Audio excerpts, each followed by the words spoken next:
복원 여부를 두고 논란을 빚었던 정선 가리왕산 곤돌라 시설 존치 문제가 3년간 시범 운영으로 최종 결정됐습니다. 동해시의회가 행정사무감사를 통해 동해안권 경제자유구역 망상지구 개발 문제를 다루려고 했지만 동해시장이 불출석하면서 파행을 겪었습니다. 정부가 코로나 백신 접종자를 대상으로 해외 단체 관광을 허용하기로 하면서 플라이강원의 국제선 재개에 대한 기대감도 커지고 있습니다. 정선군의 새로운 청사를 현재 군청 부지에 짓는 계획이 군의회에서 최종 확정됐습니다. 안녕하십니까. 뉴스데스크 강원입니다. 정부가 올림픽 유산인 정선 가리왕산 곤돌라 시설을 3년간 시범 운영하기로 최종 결정했습니다. 내년 상반기에 시범 운영이 시작되는데 시설 유지 여부는 이후 검토 절차를 거쳐 결정하기로 했습니다. 조규환 기자입니다. 동계올림픽이 끝난 지 3년 4개월 만에 가리왕산 복원 논란이 일단락됐습니다. 정부가 2달 전 합리적 복원 민관협의회에서 건의한 곤돌라 시설 3년 시범 운영안을 수용한 겁니다. 현장 방문, 주민 간담회 등 총 14차례 논의를 통해 협의회 차원의 합리적 복원 방안을 마련을 하였고 정부는 협의회 논의 결과를 존중하여 이를 수용하고 후속 조치를 차질 없이 추진할 계획입니다. 곤돌라 시설은 올해 안에 운영 준비를 마치지 못해도 2024년 말까지만 한시적으로 운영됩니다. 운영 비용은 정선군에서 부담하고 편의시설은 최소한의 범위 안에서 설치하도록 했습니다.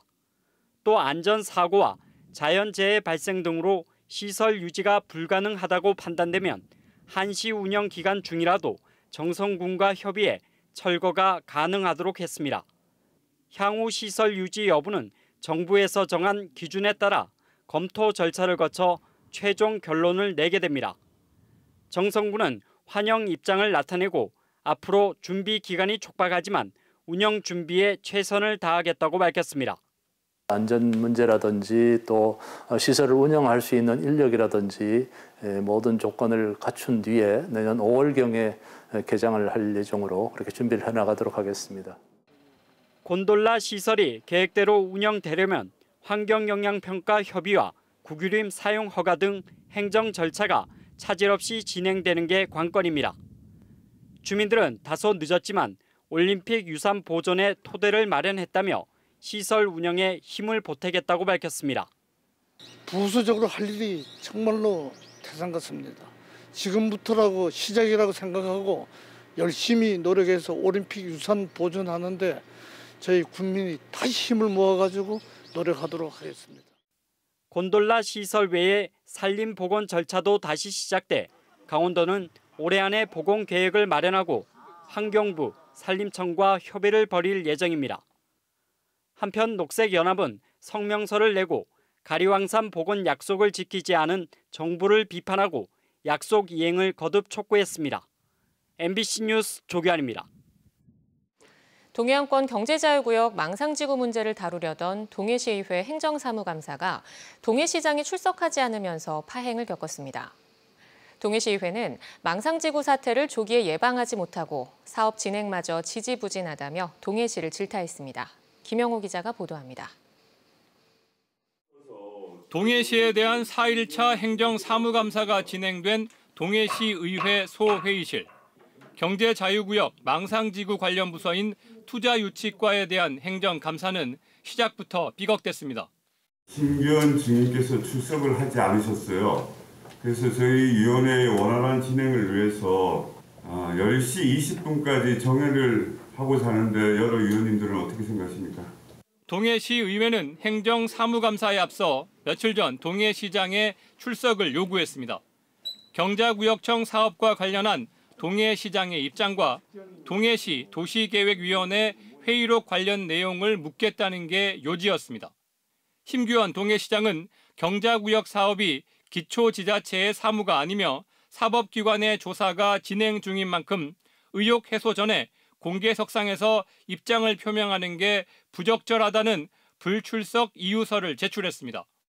아파트 9,000세대를 짓겠다는 도시계획위원회 회의록 내용도 당시 회의에 참석한 위원에게 들어야 할 사안이라고 덧붙였습니다. 망상지구 문제는 지난해 하반기부터 개발 시행업체 선정과 자금력 등을 문제로 1년 가까이 답보 상태입니다. 동해시 의회는 지난 2018년 경자구역 개발 계획이 변경되면서 동해시가 문제를 미리 알 수 있었는데도 뒤늦게 시민단체를 내세워 책임을 회피하려 한다며 동해시를 비판해 왔습니다. 심계은 증인이 오늘 위원회에 불출석한 것은 대단히 불쾌하고 유감이다. 투자유치과에 대한 행정사무감사 일정은 미뤄졌고 동해시 의회는 동해시장의 증인 불출석 문제에 대해 향후 대응 입장을 밝힐 계획입니다. MBC 뉴스 김영호입니다. 강릉과 동해 지역에서 코로나19 확진자가 추가로 발생했습니다. 강릉시 보건당국에 따르면 지난 8일 강릉을 방문한 경기도에 사는 50대가 확진 판정을 받아 강릉시 442번 확진자로 분류됐습니다. 동해시에 사는 10대도 신규 확진돼 동해시 378번 확진자로 분류됐습니다. 춘천에서는 농협 직원과 이 직원의 접촉자들이 잇따라 확진 판정을 받으면서 오늘만 6명이 추가됐고 원주에서도 1명이 추가돼 강원도 내 누적 확진자 수는 3,444명으로 늘었습니다. 정부가 다음 달부터 특정 지역을 대상으로 해외 단체 관광을 허용하기로 하면서 양양공항의 플라이강원 국제선 재개에 대한 기대감도 커지고 있습니다. 정부는 괌, 사이판, 싱가포르, 대만, 태국 등의 5개 지역을 대상으로 자가격리를 면제하는 여행 안전 권역을 추진하고 시행 초기는 단체 여행만을 대상으로 한다는 방침입니다. 단체 관광 규모와 입국자 수 등은 지역별 협의를 통해 결정할 방침이어서 플라이강원도 기존의 양양공항에 취항했던 대만 노선이 재개될 수 있을지 관심이 모아지고 있습니다. 새로운 거리두기 개편안을 앞두고 콘서트나 스포츠 경기 등의 문화예술이나 체육 분야와 관련한 점진적 개편안이 오는 14일부터 적용됩니다. 방역당국은 스포츠 경기장의 경우 실외에 한해 현행안과 개편안의 중간 수준으로 거리두기 1단계는 관중 입장을 30에서 50%로 2단계는 10에서 30%로 확대하기로 했습니다. 또 개편안이 적용되면 1단계는 70%, 2단계는 50%로 더욱 확대됩니다. 기존의 클래식 뮤지컬 공연과 함께 대중음악 공연도 완화된 거리두기에 포함해 100인 미만이 모일 경우 행사 제한 적용 대상에서 제외하기로 했습니다. 코로나19 발생 이후 강원도 대표 레저 산업인 래프팅 업계가 개점 휴업 상태입니다. 특히 방역당국에서 거리두기에 대한 명확한 지침을 주지 않아 있는 손님마저 받지 못하는 어려움에 처해 있습니다. 강화길 기자가 현장 취재했습니다. 시원한 물 위에서 거친 물살을 가르며 스릴을 만끽하는 래프팅. 해마다 5월부터 9월까지 인제 내린 천을 가득 메우던 함성이 요즘 거의 들리지 않습니다. 지난해 코로나19 발생 이후 강원도 래프팅 업계는 개점 휴업 상태입니다. 코로나19 발생 이전에는 평일에도 100명가량 모여들었지만 올해는 공치는 날이 태반입니다. 감염을 우려한 손님들이 예약 자체를 주저하고 있는 것이 주된 원인으로 꼽히지만 다른 원인도 있습니다. 업계에서는 무엇보다도 정부에서 명확한 사회적 거리두기 지침을 제시하지 않는 것이 문제라고 하소연하고 있습니다. 수상 레저 사업에 대한 5인 이상 사적 모임 금지나 시설 수칙을 놓고 해석이 제각각입니다. 지자체는 래프팅은 야외에서 이루어지고 보트에서 같은 방향으로 앉는 데다 마주 앉은 사람과도 거리 두기가 가능한 만큼 가이드를 포함해서 5인까지는 탑승이 가능하다고 안내합니다. 이에 따라 업체들은 11인승 보트에 4명의 손님만 태운 채 운행하고 있습니다. 이렇게 해서는 남지도 않지만 마스크 착용은 물론 비상 물품까지 갖췄습니다. 혹시나 이제 손님분들께서 이제 마스크가 젖을 경우에는 저희가 그 자리에서 바로바로 교체를 해드리고 있습니다. 그런데 수상 레저의 안전을 관리 감독하는 해양경찰청은 상황은 이해되지만 래프팅만을 위한 별도의 지침을 내리기는 어렵다는 입장입니다. 저희가 이 특정 업체에 대한 것만 해가지고 뭐 위험하다 안 위험하다 판단하는 부분이 좀 위험할 것 같아요. 이러다 보니 5인 이상의 예약 손님은 받지도 못하는 상황에 처해 있습니다. 이 때문에 래프팅 업체들은 보트 크기에 따라 탑승 인원은 몇 명으로 해야 하는지, 단체 예약은 몇 명까지 받을 수 있는지 명확한 지침을 달라고 요구하고 있습니다.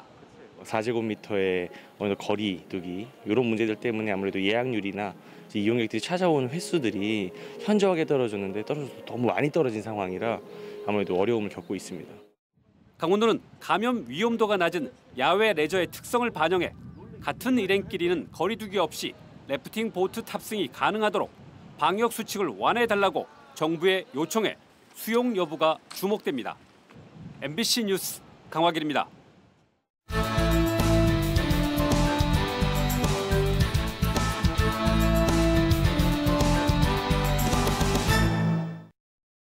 정선군의 새로운 청사를 현재 부지에 짓는 계획이 확정됐습니다. 정선군 의회는 오늘 정례회를 열어 새로운 청사를 현재 부지 일대 17,000여 제곱미터에 짓겠다는 정선군 계획안에 동의했습니다. 이에 따라 정선군은 내년 3월까지 기본계획 수립과 타당성 조사 용역을 거쳐 자세한 사업 규모와 일정을 확정할 예정입니다. 강릉시가 남부권 관광리조트 단지 조성을 위해 태영건설과 1조 원대 투자 협약을 체결한 것에 대해 시의회가 협의를 거치지 않았다며 유감을 표명했습니다. 강릉시의회는 대규모 민간 투자 사업을 언론 보도로 알게 됐고 이후 진척 상황에 대해 시의회와 전혀 협의가 없었다며 밀실행정이라는 비난을 면치 못할 거라고 밝혔습니다. 또 민간공원 조성 사업에 대해서도 해결 방안을 모색하기 위해 자료를 요청했는데도 보안과 비밀 유지를 이유로 자료를 제공하지 않고 있다며 유감을 표시했습니다. 속초시의회가 속초해수욕장 관광 테마시설 민간사업자 선정 과정과 관련해 행정사무감사를 진행하는 가운데 관련자 2명을 참고인으로 채택했습니다. 채택된 참고인은 정량평가 방식 변경과 관련해 속초시가 조언을 받았다고 하는 외부 전문가와 사업자 공모 당시 해당 업무를 봤던 시청 직원으로 오는 14일 참고인으로 불러 자문 내용 등을 확인할 방침입니다. 속초해수욕장 관광테마시설은 해수욕장 정문에 속초시 소유 건물을 철거한 뒤 지역에 랜드마크를 설치하는 사업으로 속초시는 지난 1월 업체와 협약을 체결했습니다.